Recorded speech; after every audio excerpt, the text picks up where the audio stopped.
Welcome everyone. Hi, my name is Jules Rook and I'm the Project Manager for the NSW Building Resilience for Emergency Responses team, and I'd like to extend a warm welcome to everyone here today.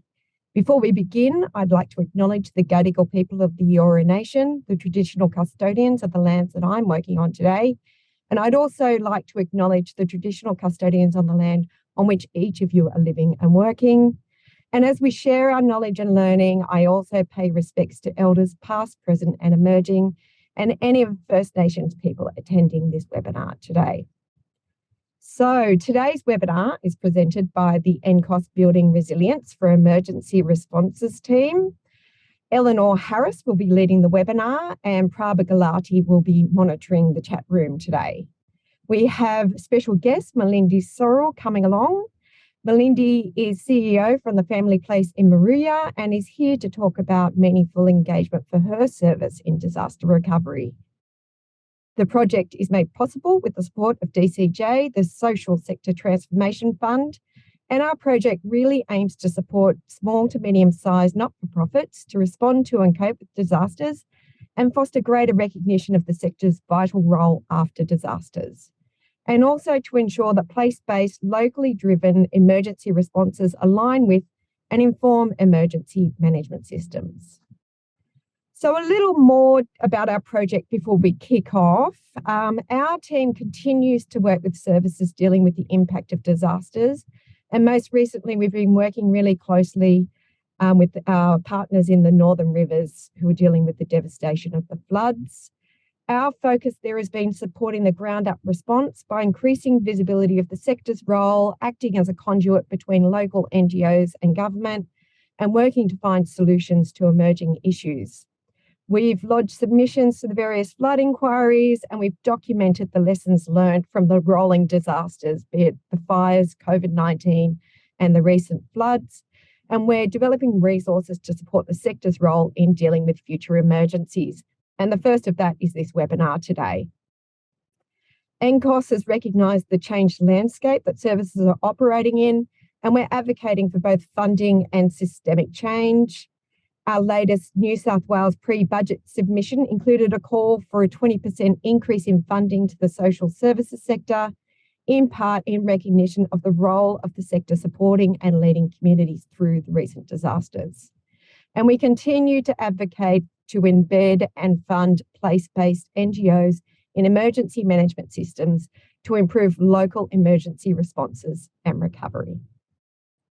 So we're getting a few more people in, and once again, welcome. It looks like we have a great mix of services attending the session today. While the content and examples of this webinar are targeted at place-based small to medium-sized community service organisations, we also welcome participants from larger NGOs and government agencies today. And if you do work for a larger NGO or government agency, it would be really great for you to keep in mind throughout the session how you might support and integrate smaller local community organisations to engage meaningfully in disaster recovery. So we know that disasters and their aftermath are chaotic, and it can be a challenge to share relevant information and collaborate effectively in this space. And we hope this session helps you understand and navigate the system and help you provide some ideas of how you might engage in the space. And before I just hand over to Eleanor, I just have some housekeeping. The session is being recorded.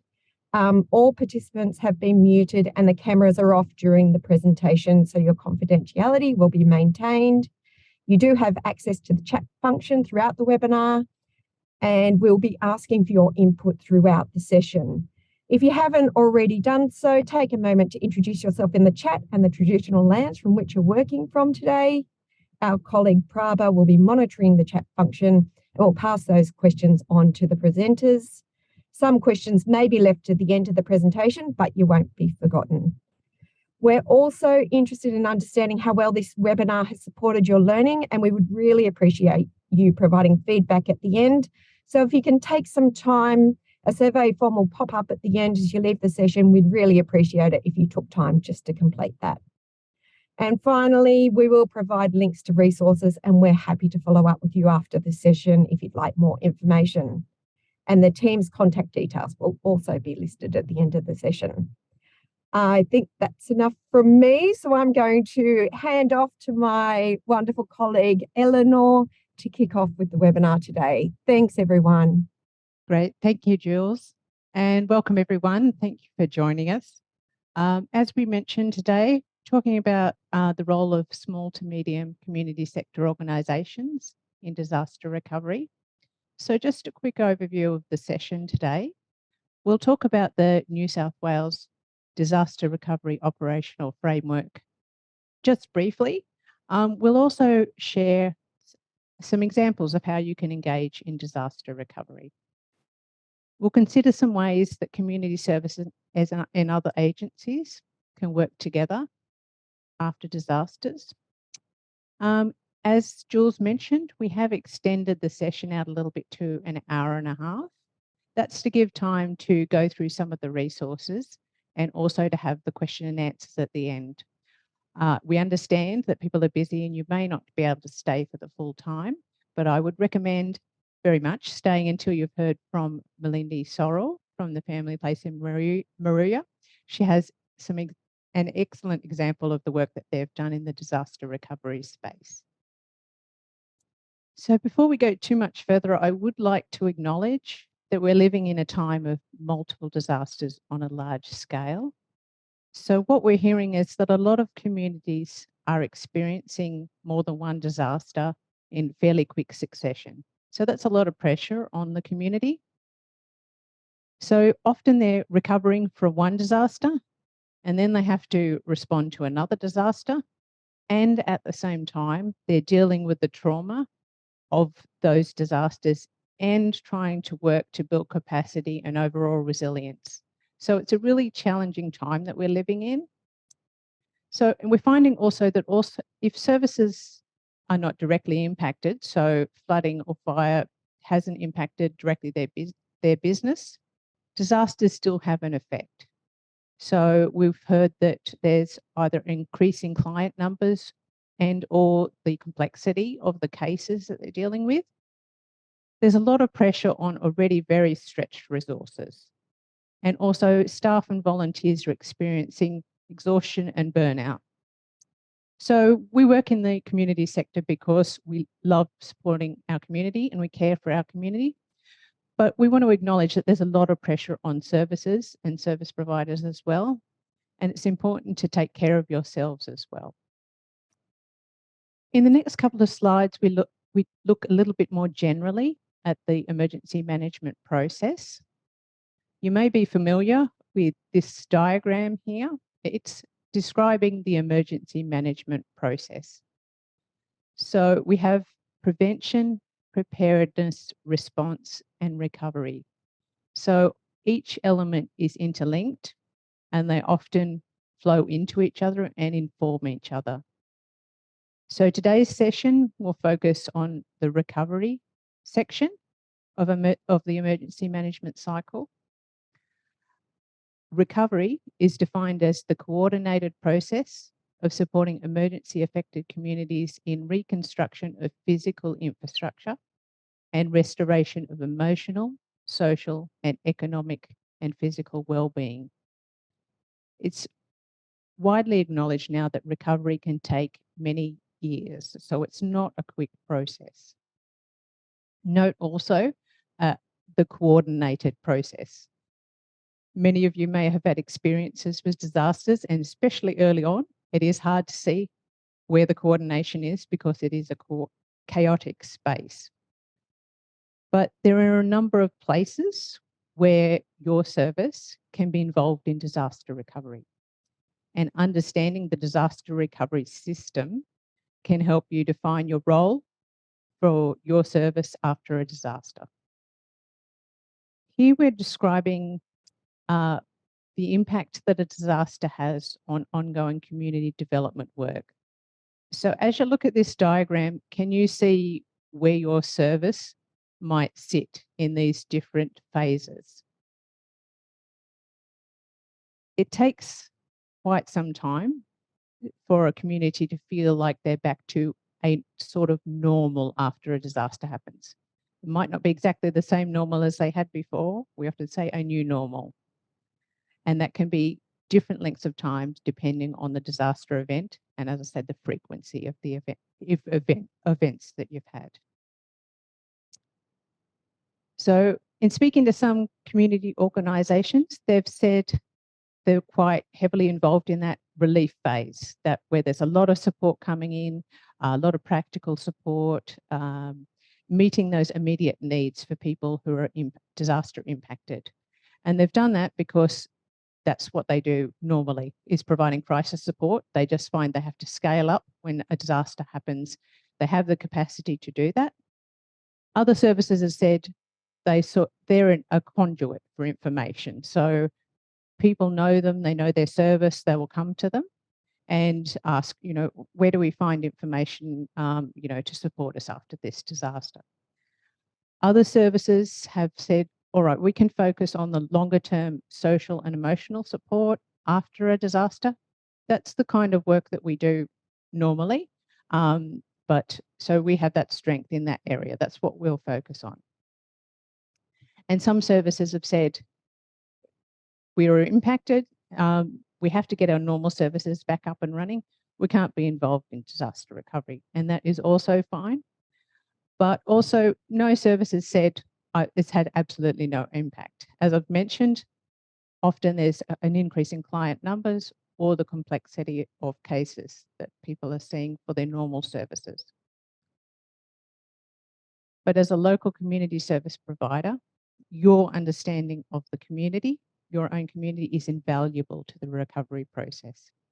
So you can advocate both for the needs of your community and also the needs of your service. So advocating, saying, this is what we're doing, this is how we've been impacted, this is how we're supporting our community, we need resources to be able to do this.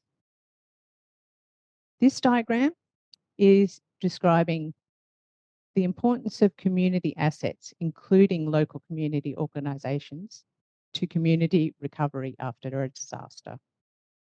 So community organisations provide a really integral link between the needs of the community after a disaster and also passing on those needs to the broader systems that can meet those needs. Recovery is usually not done well and if the unique challenges and capacities of a local community are not well understood. In recovery, a one-size-fits-all approach doesn't work. So it can be a challenge to engage in disaster recovery, especially for a small service. Some services have said, well, stuff was happening around us, but nobody involved us. They didn't tell us what was going on. We thought we could be involved, but we weren't approached. Some other services are at the other end of that spectrum. They're like, we were asked for, to come to meetings, to give access to, connections into the community. And it was too much. We had to say, we're trying to run our normal service. We can't be involved.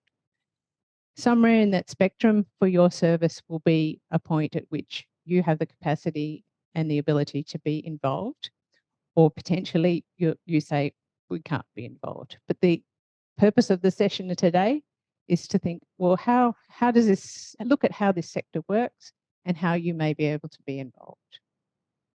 As Jules mentioned, we have been advocating for more recognition for the role of local community sector in disasters. We've been advocating for the sector to be better integrated into emergency management systems, and also that you have adequate funding. So you have that capacity to say, well, what can we actually do in a disaster? And you're not having to make those decisions straight after a disaster happens.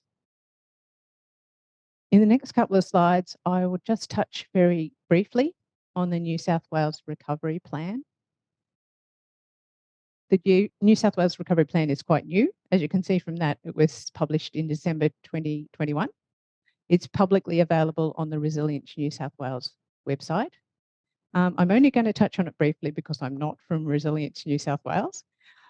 My input is based on my conversations with people at Resilience New South Wales, my own experience, and also feedback from other people who have worked in recovery as well. So the New South Wales Recovery Plan is a supporting plan to the state M plan. So M plan stands for Emergency Management Plan. And that plan guides all emergency management in New South Wales. And that is also publicly available. The New South Wales Recovery Plan guides the implementation of disaster relief and recovery work in New South Wales. It's based on the national principles for disaster recovery. So local recovery can be complex, and as a small service, it can be difficult to know how you can get involved and who is doing what. So it can make that a challenge to engage in recovery activities and find out how you can be involved. This is just a list of some of the main agencies and organisations and the roles that may be involved in local recovery. So local council has a responsibility for local emergency management. So often after a disaster, they'll have employ a community recovery officer. So that's the contact for disaster recovery. Resilience New South Wales often has recovery coordinators based locally or regionally. Services New South Wales has disaster-specific support specialists often, especially for bigger scale events. The National Recovery and Resilience Agency has recovery support officers. Not-for-profit organisations, the bigger ones like Australian Red Cross, Salvation Army and Vinnies often have recovery-specific workers in a community, especially for bigger events again. And there may also be a recovery support service. So it's usually often a local service provider is contracted to provide disaster-specific case management. So there's potentially a few different people you can get in touch with to find out what's happening in recovery and how you can be involved. So I have a question for the attendees now. In terms of recovery, if you wanted to find out what was happening, or you may have a recovery contact, or you may be a recovery contact in a particular community, can you jump onto the chat and just say who is or who would be your recovery contact if you were trying to find out something? So not particularly a name, but a position and perhaps an organisation that they're with. So we'll come back to that in a moment, but your answers. Sometimes recovery agencies will come to you and say, we want to work with you in this space. And sometimes you have to go to them because they don't always know that your service is there in the community. This diagram is also taken from the New South Wales Recovery Plan. It's the Recovery Operations Framework from the New South Wales Recovery Plan. For large-scale events, there might be the full state down to local, all the different committees and all the different subcommittees. For a smaller, maybe more local event, there may just be a local recovery committee.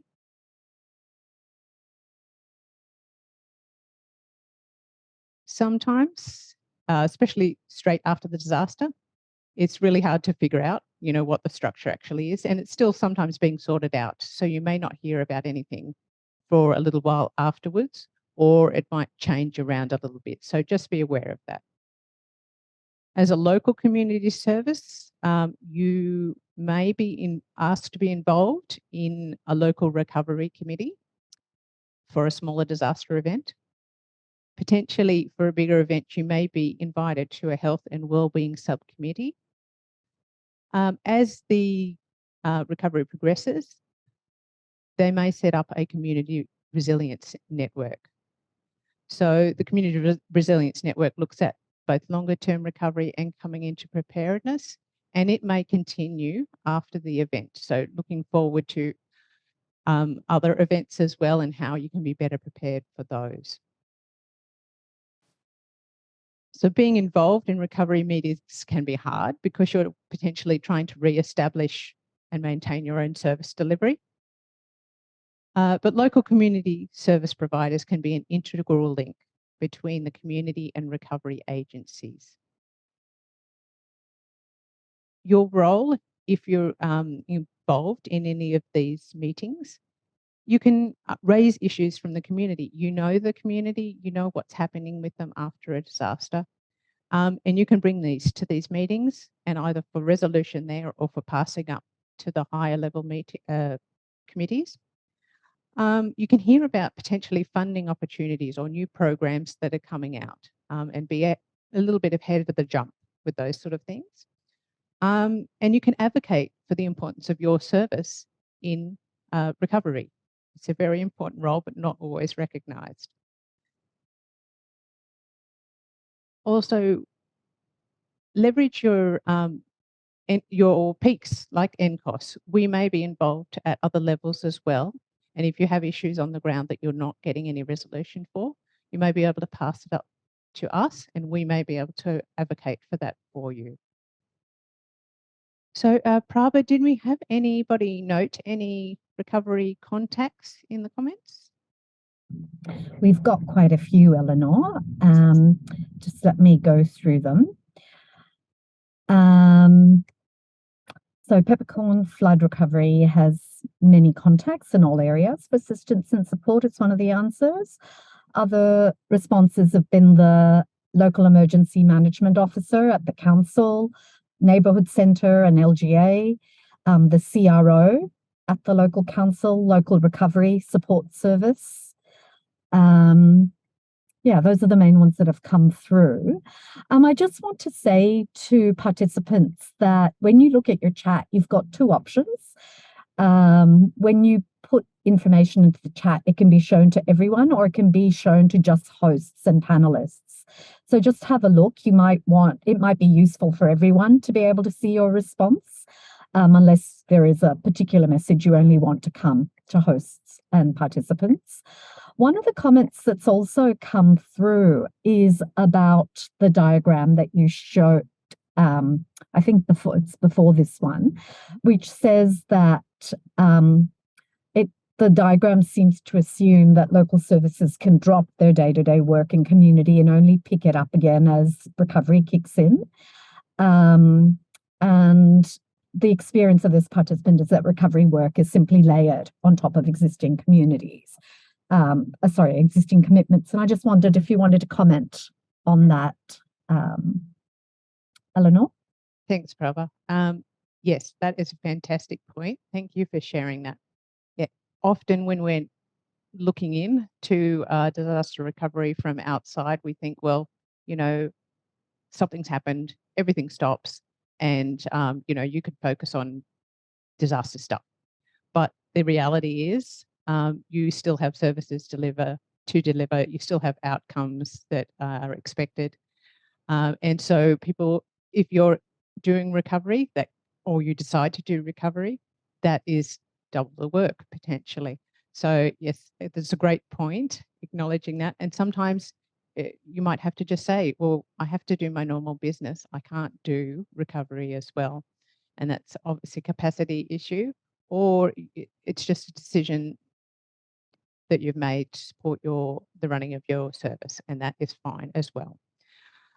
Again, let us know when those kind of challenges come up, because we use that in our advocacy to say you have an important role in disasters, but we can't always engage in that because we don't have the appropriate resources.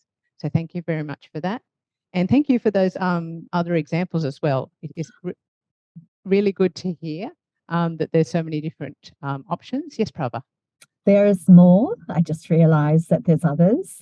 So that I want to pass on. The Deputy State Welfare Functional Area Coordinator at Resilience Australia, not-for-profits within the Good 360 membership base, Recovery, Resilience and Preparedness Group, the Disaster Recovery Coordinators embedded in the community, and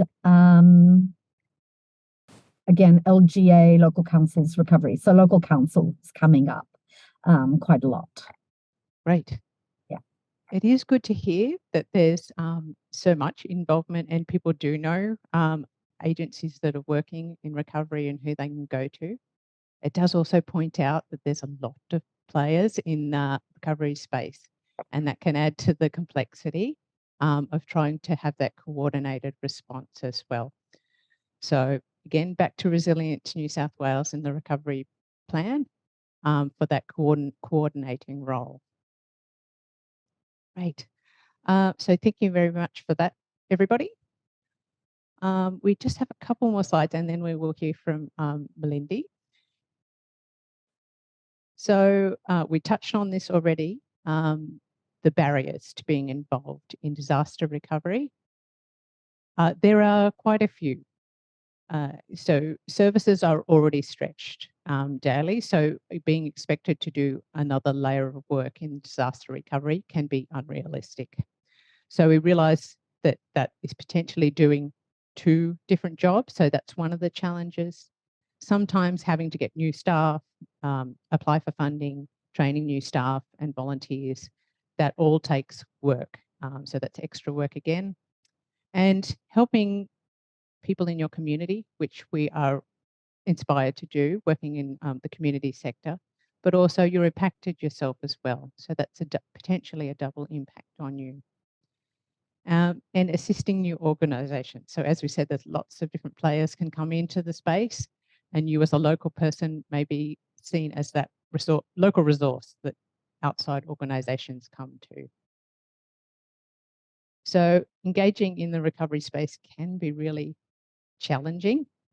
And as we said, it depends on the capacity of your organisation, but do leverage your peaks and those bigger organisations and say, this is how we can or can't be involved. This is the support, the resources we need to be involved. So for people who have been involved or are involved in recovery, or for people who have heard stories about recovery experiences, we'd like you to, again, to jump into the chat and share some examples, if you have good short examples of how you've engaged or some of the challenges with engagement after a disaster. So again, no particular names, but some generic examples would be great. I've got some examples here. So again, some services have said, look, I have to focus on running our usual programs. I can't go to recovery meetings and be involved in everything else. Some people have used the recovery committees to advocate for the community's needs, so it's really worked for them. Some other services have said, you know, we just saw recovery programs popping up all over the place. It's something that we probably thought we could be involved in or we could do, but we kind of ignored. And now I'd like to introduce Melindy. And she's giving an example of everything that we've talked about. She's been multitasking. She's been at this webinar, also doing emails and answering phone calls at the same time. So thank you very much, Melindy, for coming. I know you've been really busy. Melindy Sorrell is the CEO of the Family Place in Moruya. We've had a bit of a chat previously, and I said, your examples are great of what you've done in disaster recovery, because there are challenges around that, which you will talk about, and also opportunities. So a great example. So I won't talk too much longer. If, as Melindy's talking, you have some questions for Melindy, please put them in the chat and we'll come back to those at the question and answer at the end. So welcome, Melindy. Thank you so much for having me, and thank you for all the great work that NCOS is doing in this space. It's great to see. I have some questions for Melindy, so I'm going to do a little interview with her. So Melindy, tell us a little bit about the Family Place. So the Family Place covers the Eurobodalla and Bega Valley region and the south coast of New South Wales. So we're the closest coastal point to Canberra and about 4 hours south of Sydney from Bateman's Bay, to give you a bit of an idea. We've got 2 offices, a main office in Moruya, and that services the Eurobodalla, and then an outreach smaller office in Bega.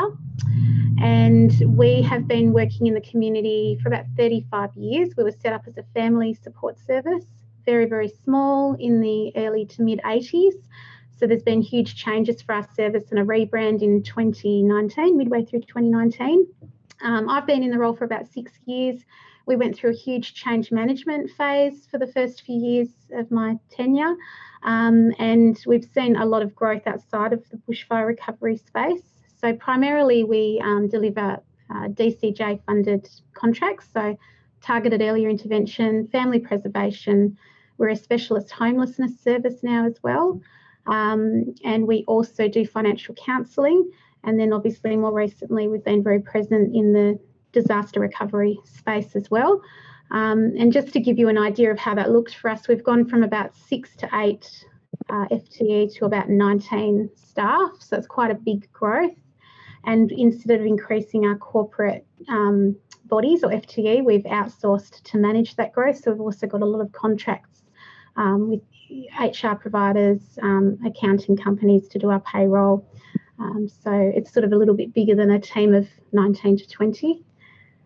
So yeah, that's us in a bit of a nutshell. So also probably a good idea is to let you know that we've had about 2.1 million in bushfire recovery funding over a period of about 2.5 years, and that's been staggered. So we're partially way through some of those projects. The announcements all varied. So that's been really interesting growth phase for us. We've certainly learnt a lot through that and very happy to share any of our learnings. Excellent. So a lot of growth over that time as well. So a couple of disasters chucked in there as well. So what disasters has your region experienced, Melindy? Well, I have to say the biggest disaster was actually the pre-existing disadvantage pre-bushfire and pre-drought and pre-floods. So yeah, it was bushfire, floods and drought. That was the key things. We had years of drought. That was really hard for the rural landholders and farming community here. And then obviously that went into the black summer, the bushfires that went for many, many, many months. And there was huge events up and down the coast that really impacted various communities at various times. And that was extremely challenging for people. And then we obviously went straight into floods with the pandemic in the backdrop. And this is all with, and I know that this is very common among regional areas that are so hit by disasters, is that we're chronically underfunded and we don't really have the resilience in the first place. So there's just been a complete lack of investment on the, in the beginning before all of this happened, and now we find ourselves in a climate change environment where we're just getting recurring and knock-on effects of disaster. So it's a very different context, very different environment that we're all working in. We definitely don't work the same way that we did 5 years ago.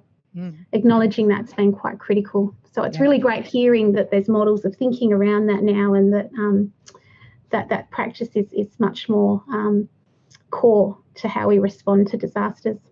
Yeah, so we've been forced to think about, how do we do our business normally while dealing with disasters, because they keep happening.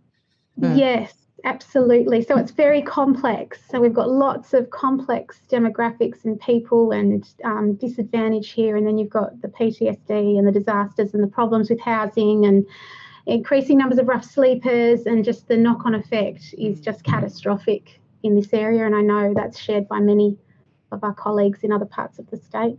Yeah. So, Melindy, what disaster recovery support has the Family Place provided, and how did you decide what to provide? So the way we decided what to provide, we're basically in our change management kind of process, we knew we needed to grow, and we've never really liked the term early intervention in a DCJ context, because it's not really about early intervention quite often, and we really wanted to be more present in that space. So, but there was not really the funding to allow for that work to be done in a flexible way that builds communities. So obviously, being a place-based organisation, we're very connected with our interagencies, with our partners, with our local community, doing groups all the time. We're very aware of our demographics, our data and our needs. So we've always known there was a shortage of youth programs for youth, for young people. There's a shortage of creative opportunities for young people.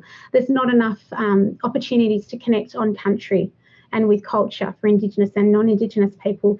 Those messages came through very strongly again and again, pre-fire and post-fire. And it just so happens that those models fit very well in a disaster recovery context, and they follow that sort of best practice evidence base. So we did do some SurveyMonkey data collection. So we surveyed through social media, and we, just to test our thinking a little bit, we connected a lot through our interagencies. And then it was really about trying to find the right bucket for the right idea as they came through. And they didn't, the funding buckets don't come through in a coordinated way. You don't really know, is this it? Is this the last one we're going to see? Is there going to be any more? Yeah. So you're trying to prioritise what might fit, what amount, and for what duration, and how many FTE. It's just a constant strategy and problem-solving environment. What really helped for us was that we jumped on some FRRR funding to help build our organisation's capacity to position us to broaden our remit in the disaster recovery community development space.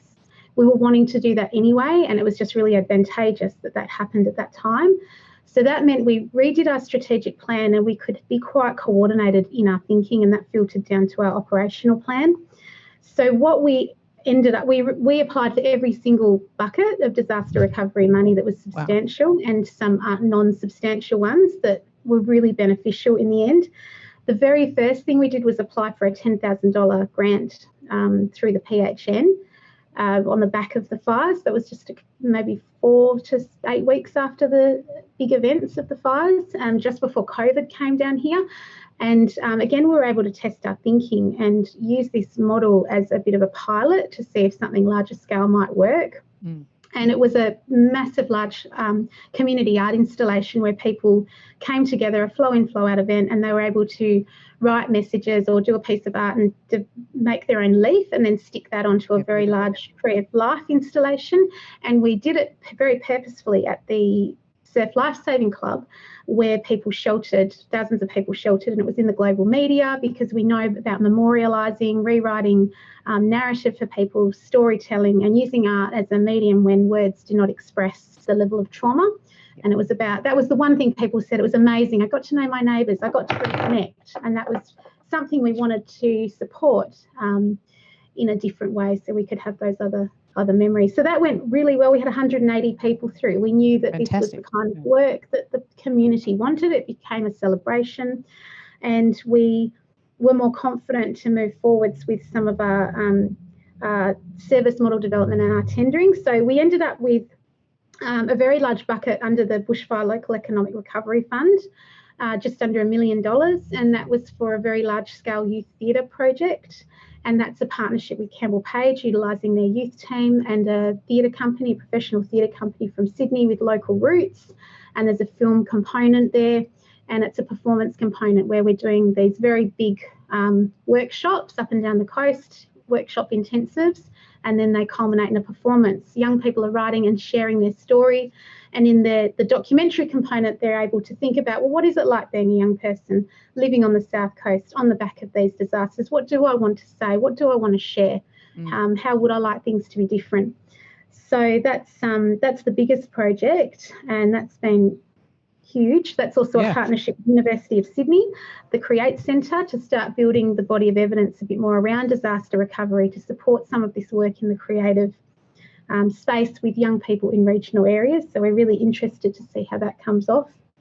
The other one is through Resilience New South Wales, and this is a project called Love, Hope, Renewal, and it's community art installations, and it follows off that pilot we did, the Leaf by Leaf project, but it's actually at 10 locations in the Eurobodalla area. So we are working with sort of micro communities. Previously we would have worked with a main town areas, so our work's changed in that way. So we're sort of diving into communities like Badalla, Nelligan, and co-designing what themes they would like to see, what art medium, and not putting bushfire under people's noses because it's very late in the day. We're just talking healing and connection and recovery generally, and co-designing these beautiful pieces that then stay on display and a part of a celebration. We've also partnered with Merrymead on a project called Revival. That was funds that came from the Primary Health Network. Our component of that is really about the cultural work. We've got a really strong Aboriginal team here doing great work. So we've done some working with a local elder and consultant doing on-country walks and red dust healing and yarning circles. And that's for Aboriginal and non-Aboriginal people to connect with country and heal. Right. Being on country. So that's been really beautiful, and that's a small piece of money. That's only sort of $40,000. So it's quite amazing what you can do with different buckets when you're supporting some work with another organisation or happy to lead other work too. The other one was the Black Summer grant, and that's bushfire recovery outreach homelessness support. program, and that sort of leverages off our specialist homelessness team. We were already in that space and seeing how awful the impacts were around housing, and that relates to COVID obviously as well as bushfire. We have huge number of rough sleepers at primitive campsites with no access to hot water. The number grows by the day and we cannot support these people. We just did not have the resources. So that's given us more resources to do a set of outreach and do some community development work in that space as well to try and do some solutions. A hot showers project that we're partnering with council on, for example, some psychosocial healing work out there as well. And then we had some Westpac, the Westpac Foundation, to do some bushfire recovery financial counselling as well. And that was quite a quick rollout and then wind up. That was the only one we were directly approached to do without having to tender. Everything else was pretty tough to get. So yeah, in a nutshell, that's what we're doing. That's a big nutshell, Melindy. So yeah, it is a big one. So there's some of the services listening are probably like, oh my goodness. Yeah. So there's lots of opportunities, but a lot of work is obviously required to make the most of those opportunities. But you brought out some really good points about, the local service understands the local community. So you had those ideas about what would we provide that would be useful to them, what will resonate, so, and which populations, such as the young people, so having that focus around young youth. And but also you've pointed out like the need for building the organisational capacity to the capacity to be able to do a lot of those things and scale up. Absolutely. And we've all those opportunities. Yeah, absolutely. I should add on as well, the FRRR, the model we used was not only the strategic plan, but it was also to do leadership training for our staff, our emerging and growing leaders, to absorb these larger teams. And then that was really significant and really important to find that high quality leadership training. And the other thing was a staff wellbeing retreat. We made sure we were able to fund a couple of those out of that FRRR. So the buckets look quite small, but they can really pack a punch when they're used in an organisation to support the core infrastructure. So the wellbeing of the staff was just paramount, and it's been a real struggle to keep people well in this environment. Yeah, exactly. So some of those barriers we were talking about is that people are just burnt out, or they're trying to support the community and trying to recover themselves. So the fact that you, as part of your capacity building, you've thought, okay, we have to have a focus on well-being of our staff as well. That's a really, really great to hear that you've done that, because sometimes there's a focus on we have to deliver these programs and do these things, and we forget about the staff wellbeing until everybody's hitting a wall. So it's great that you've pointed that out as well. So Melindy, just a last question. What is your advice for services engaging in disaster recovery? I think really important, we try and be very competitive when we tender. But my advice is that once we had the money, it was very difficult to manage the money, and we really needed the full administration or management fee that was on offer and more. We found the funding cycles to be quite tricky in terms of being short and not matching recovery periods.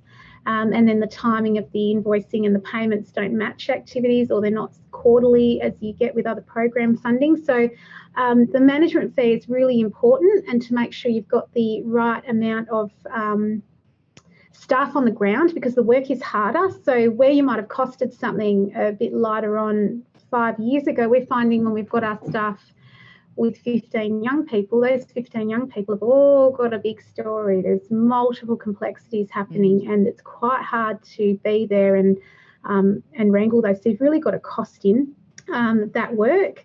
And I think as well, I just can't recommend highly enough as well with growth, looking at outsourcing as an option as well, because we don't want to be, already we've got this awful situation of people being on short contracts because it's grant-based funding. We made that decision to progress with that because we knew it was important to do the work for our service at that time. But it's great not to have to worry about an HR person and a comms person. And yeah, we've stayed quite lean and quite grassroots in that space.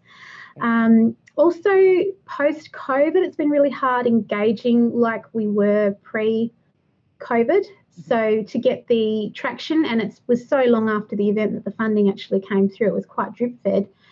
It's not fresh on the back of disaster. So where we ran the Leaf by Leaf project, we got 180 people through easily, whereas now we're having to work a lot harder in promotion. So you need to really cost that in, that the social media presence is massive and just getting more and more significant.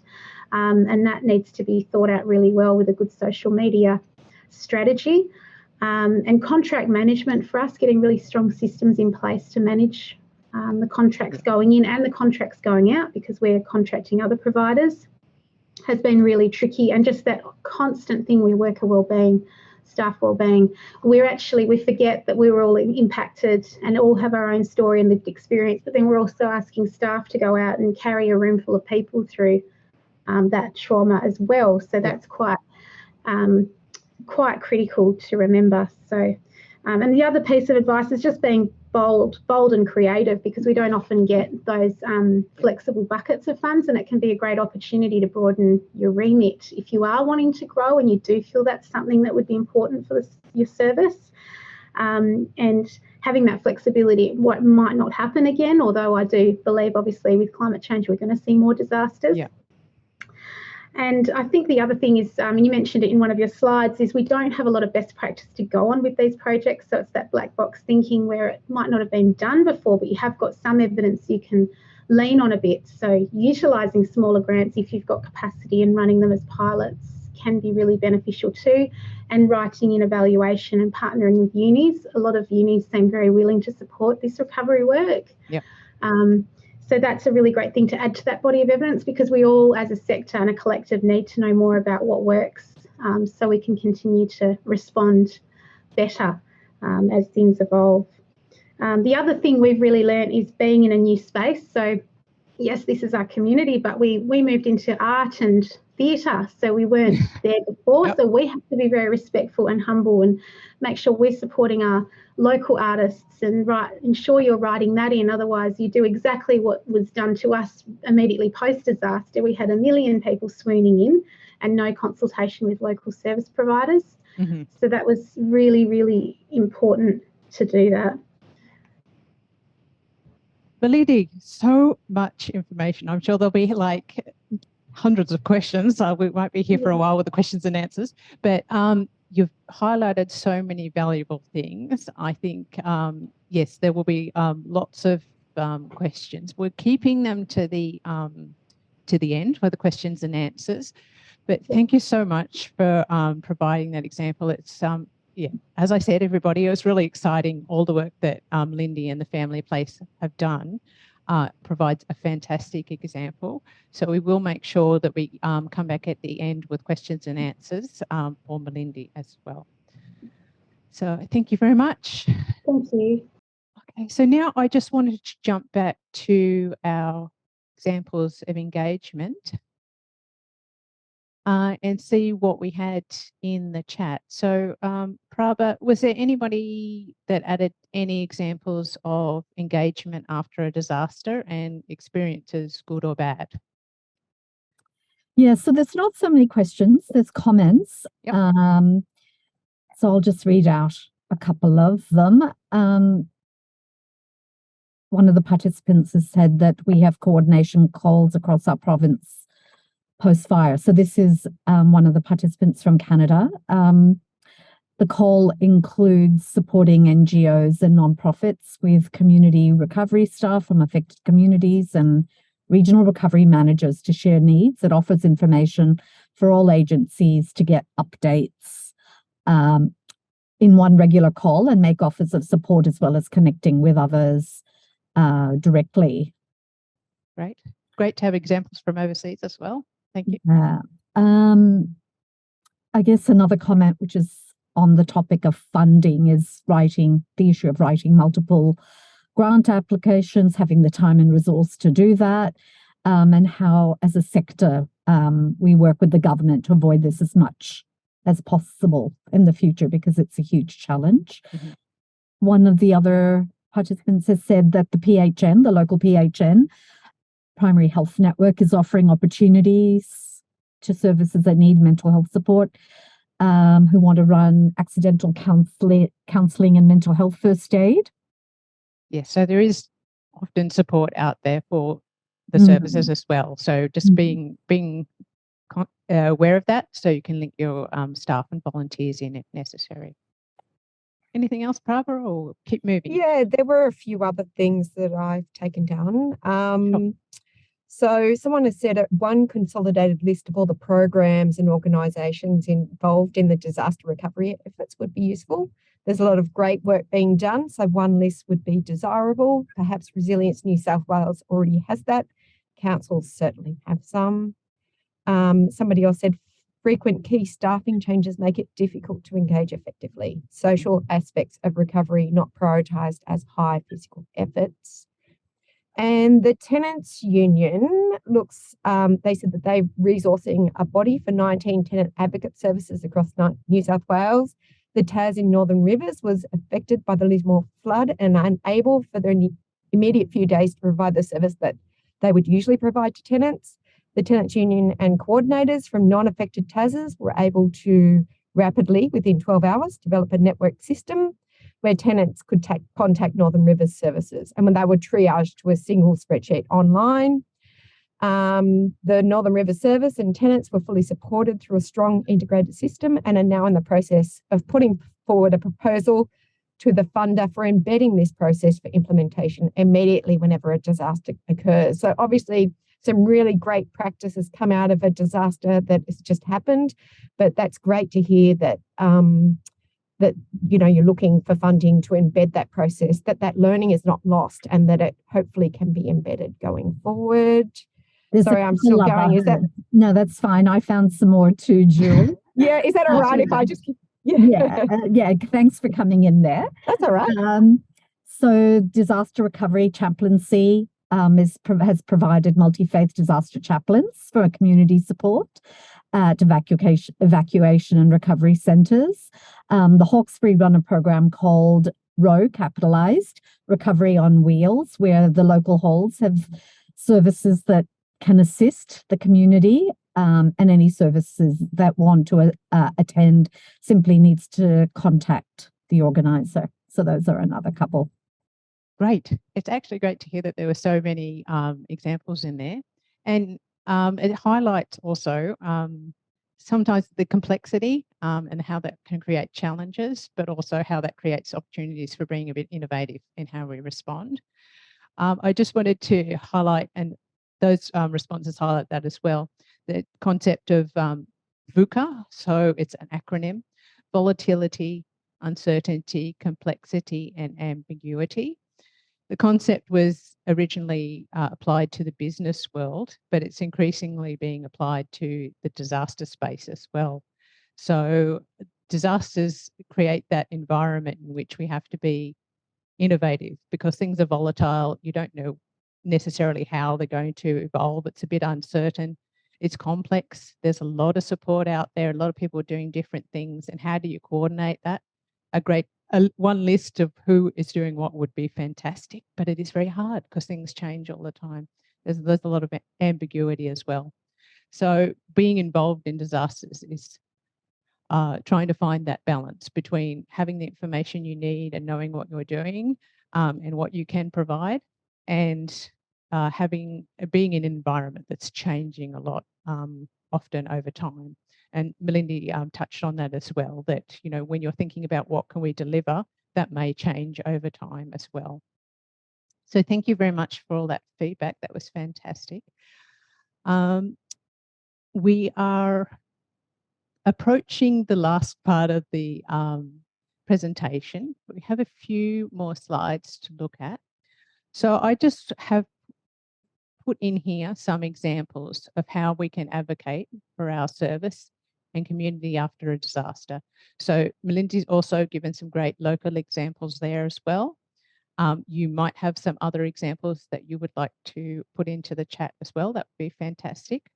So some of the suggestions I've got here, go to your peak. So again, your peak organisations. If you're saying, we can do this, but we're not finding the opportunities, come to us and we can advocate on your behalf as well to try and help you be involved in there or have the capacity to be involved if that's what you need. You might be thinking, how does all this emergency management stuff work? So you might actually want to learn about disaster recovery arrangements and how they work formally to better understand how you can fit in. Share what you learn. So the community sector, we do work quite well together, and we have interagencies, and we work together to support the community. So when you learn something about this complex disaster space, share it amongst the sector and talk to other agencies and see how you can combine your efforts, your resources to amplify your voice. Let your funders know, as we said, you've got your business as usual, then you've got the impacts of disasters that has an effect. Say, this is what's happening. This is the resources we need to actually respond effectively. Go to council. Again, if you're like, I know this recovery stuff is happening, what's happening? Ask them how you can be involved. There's some suggestions. Let me just double check quickly, Prabha or Jules, were there any other suggestions that we haven't included up there for advocating? No, I think we've covered most of all of the suggestions in there. Yeah, and there's a wide, varied range, and everyone has different.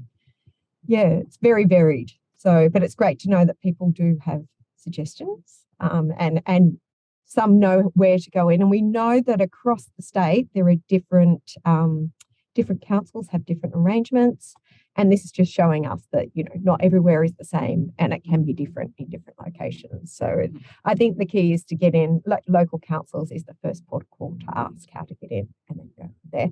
But of course, we are always here. NCOS, contact the peak if you are having issues accessing as well. One of the things that does keep coming up, and I thought I'd raise it now, is around that funding. And this is what we hear from the Northern Rivers. We're seeing a lot of grant opportunities coming through, but people are saying they just don't have the time to apply for those grants. Another thing that NCOS has done is we've been advocating for flexible grants that are longer term. We know these short-term grants and the way that people are funded is often piecemeal. And even Melindy, I just wanted to ask you a question. You said that a lot of the funding you've got is short-term. It's quite piecemeal. You've got different reporting requirements. NCOS has just recently published a report called The High Cost of Doing Business, which has highlighted all of these issues and has come up with some solutions for government that we're sharing with them. But just interested to hear how you're managing that. And I suppose when you first started, you would have had to put a lot of time and effort into applying for all of these grants. How did you do it? Yeah, it was quite exhausting. I think initially it was fresh off the back of, there was a lot of frustration because the money didn't become available for so long. There was months of us saying, where's the bloody money? What's going on? Yeah. And eventually it came through. They were generally one at a time. There wasn't a period, I don't think, where there was multiple big grants, but there was little ones always sort of on the run as well. And there was a lot of support you had to get from community, so letters of support. So you're really relying on your very good relationships with your stakeholders to get those things done quickly. I think I should mention with the FRRR funding, we also used that to get a governance officer in place because it was an accreditation year for us last year. So that person actually took quite a good big role and a bit off my shoulders, which freed me up a bit to do the grant writing and the outsourcing of the finances freed Audrey up, who is our finance, basically our CFO. To help with the number crunching, but we are chasing our tails. There is no easy way to put it. When it's reporting time, it's difficult and it's very unimpressive what as a disaster impacted organisation we're having to go through, and they're not actually asking, the funder is not actually asking the real the stuff that counts. They're just wanting to know, is there a risk to the project? Have you acknowledged the funder in your promo? Please prove it. It's the financials where they're asking for receipts and invoices and MOUs and proof that we've gone through ethics approval for our evaluation, stuff we've never been asked for in our 35 years of operation. So it's driven us up the bloody wall, to be honest. It's been really, really hard, and it's definitely increased our workload a lot. So it's been great for our service in some ways, but there's no polite way of saying it's been hard, really. Yeah. And it's something we continually hear. It's something which is why we actually went out and did. It's just a deep dive study on 5 case study organisations we've looked at, but it's something we keep hearing from Northern Rivers because we're engaged with them so constantly at the moment, and all the other, and it keeps coming up in the chat. So yeah, interested to see how you manage it. It's just with frustration and it is. And I have pushed back. I've emailed many times just saying, this is ridiculous, you're asking for this. And then you can sense you've shot yourself in the foot because they might be releasing another bucket of money, but they ignore you generally. So I think it's really important. It is unprecedented, and now it seems every funder in the disaster recovery space is asking for this extra information. And if they knew their commissioning market and they knew their place-based providers, we do audited financials every year. We have to do acquittals. So that happens anyway. It's a real double up of like you're being audited all the time. So yes, a very big challenge. So I look forward to seeing some improvement in the space, because you cannot expect organisations impacted by disasters to be able to do the extra work. Yeah, and that's acknowledged. Okay, I don't know that. Yeah, thanks, Jules and Belindy. That might have answered a few of the questions that have come up from Lindy in the chat. So we have some in the next couple of slides. Some resources that we would like to show you, and then we'll go to the questions and answers. This resource has been developed by NCOS, the New South Wales Mental Health Commission, and the University of Canberra. It's the Community Resilience, Wellbeing and Recovery Project resources. They have their own website, and all the resources are available on the website. As a small or medium community service organisation, the planning and preparing for community-led disaster recovery, a guide for local organisations, is the best resource. It contains different sheets on different areas you maybe want to work on to be ready for community-led disaster recovery. So, for example, planning your part in community-led disaster recovery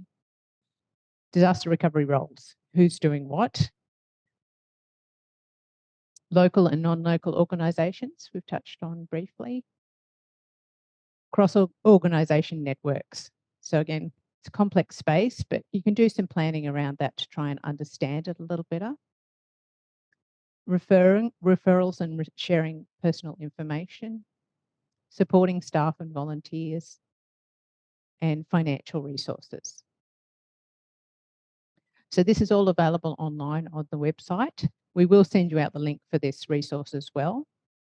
So if you are not currently dealing with 1 or 2 disasters, you may want to, as an organisation, go through each of the 7 steps, working through them to be better prepared in that space. If you are dealing with a disaster, or if you have limited capacity, you might just want to jump in there and pick out a couple of the titles and work through those areas to build your capacity in that space. The workbook, the guide actually comes with a workbook, and in the workbook is worksheets for each of the 7 areas. So you can work through and come up with answers for your particular service. You may also want to consider working with other services in your area, so you can have a sort of combined plan for what you're going to do around disaster recovery. So as well as the guide for local organisations and the accompanying workbook, there's also a guide for larger non-local community services, government, local business and profit organisations. And that guide's looking at how you can support those local organisations in a community-led disaster recovery. So as I mentioned, all those resources are available online. We'll send you the link as well. Another resource that you may want to look into is the Resilience New South Wales resources. Their website has a wealth of information. So if you are thinking, I want to try and figure out more what this emergency management arrangements are and how everything works, Additional to the New South Wales Recovery Plan, there will shortly be launched some recovery-focused training on the Resilience New South Wales website. And that will be a number of modules with a recovery focus. But existing on the Resilience New South Wales website at the moment is a suite of training around the emergency management arrangements that you can go through the entire training if you're interested. If you want to focus on disaster recovery, Module 8 is the current module that deals with recovery. We'll also send you a link to those resources. Another great resource around disaster resilience is the Australian Institute for Disaster Resilience website. So I've shown you here the link to the page about the national principles for disaster recovery, but they're basically a clearinghouse for everything disaster resilience. So that's another great resource. And from the NCOS Building Resilience for Emergency Responses project, we have, again, as I mentioned, the Community Resilience Wellbeing and Recovery Project resources, which have their own website. We also have, as part of the project, we have on our NCOS website the flood and COVID resources web pages. So the flood page is trying to keep current information for the current floods events. And there's also COVID information that we have developed after COVID as well. And also we will be developing a disaster and emergency resource page. So that will be more ongoing information that is useful to the community sector. And as you saw from the poll, we're developing webinars and also online resources, depending on what people are interested in and what is useful to services. So that's it in terms of the resources that are available. So now we have some time, and we're making good time, which is great, for questions and answers. So Prabha and Jules, can we first have a look? Are there any questions that Melinda hasn't already answered from the participants? No, we haven't gotten any more. There was a lot around the funding and applying for funding, because I think that's really at the heart of what everyone is really wanting to know. If anyone does have any questions, just pop them in the chat. And while we do that, I can't see any. Prabha, are you receiving any chat directly? No. Okay. I'm not receiving any, and I can't see the questions from when I had to log off. So I'm relying on you there, Jules. Okay, no worries. Look, I think we have come to the end of the questions. And I just really, really want to thank Melinda for coming along and sharing all of that with us, because that was really fantastic. And hopefully your experience has given some other people some ideas about how they might engage, how they might look for funding. And Eleanor, I also want to thank you for running such a wonderful session. It's been really, really great. I do encourage people, if you haven't completed the poll that was up earlier, if you can put any ideas for training, if we haven't thought of any, if you can pop those in the chat as well, we'll keep the chat alive just for a little while, because you might just think, oh, I'd really like something on this, and we haven't thought of it. We've come up with a lot of ideas, but if you've got something else, we really want to know what you want from us. Again, we really want you to contact us. I would encourage you to contact Prabha and Eleanor, because I won't be around after today, and I want to thank everyone for supporting me through my time here. But I'm finishing right now, and Eleanor and Prabha will be the best contacts. But NCOS continues to advocate for the sector. In our recent flood submissions, we continue to talk about embedding place-based services and funding place-based services in the emergency system. We continue to advocate for longer-term funding. We continue to advocate for that funding to be flexible, because we know place-based services know what local communities need. So we do encourage you to come and talk to us because we want to hear from you. And I just want to thank everyone on the chat because everyone's has really participated. There's some really great comments, guys, coming up and saying thank you so much to both of you for this presentation. And I just want to thank everyone. There's one more coming up. There's one more common theme: grant writing skills and resources, and the additional workload required, and therefore management fee needs to be realistic. And that is, we might also share our high cost of doing business report. I don't know whether people have seen that, but that is everything that you're talking about here. We're all thinking the same thing. We're taking it to government. We're trying to get an ear with government to try and get that more ongoing long-term funding. And thank you, Steve. I'll give myself a hug. Really appreciate that. Eleanor and Melindy, thank you. Thank you. Yes, so there will be a post-webinar survey. It will either pop up at the end of the session or we will send it out to you with the other resources that come out after the session. And thank you very much for joining us today. It was good to see such a wide variety of services joining. And a big thank you to the team, Jules and Prabha, and also especially Melindy for your input, and that example was fantastic. So thank you very much, everybody, for your time. Good luck, and we will be in touch. Thanks, everyone. Just a last comment. If anyone's in the Hawkesbury area, apparently Hawkesbury Council are running a free grant writing workshop at the moment. So, but we'll include some of these comments in our comments at the end. So thank you very much. Thank you.